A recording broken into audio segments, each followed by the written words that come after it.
চোখের পানি ছেড়ে ছেড়ে বলতেছেন, উমর রে, আজকে যেই ব্যথায় আমি কান্দি রে উমর, এই তরবারি দিয়ে চোখের পানি মোছা যাবে না।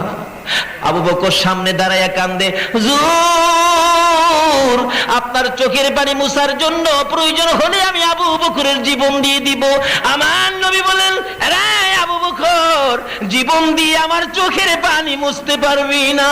এমনি সময় হযরতে উসমান গনি রাদিয়াল্লাহু তাআলা আমার নবীর সামনে দাঁড়াইয়া কান্দে, ইয়া রাসূলুল্লাহ বলুন আপনার চোখের পানি কিসের বিনিময়ে মুছতে পারবো বলুন। ইয়া রাসূলুল্লাহ বলুন, আমি আবু বকর নয়, আমি হইলাম উসমান গনি, কোটি কোটি টাকার মালিক।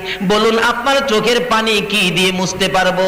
আমার নবী আবু বকর নয়, উসমানকে ডেকে ডেকে পাশে আইনা বলতেছেন, উসমান রে, আমার আবু জরের বাচ্চা একটা ছেলে রে, গাছের গোড়ায় বান্দা, চোখের পানি দেখলে আমি নবী সইতে পারি না।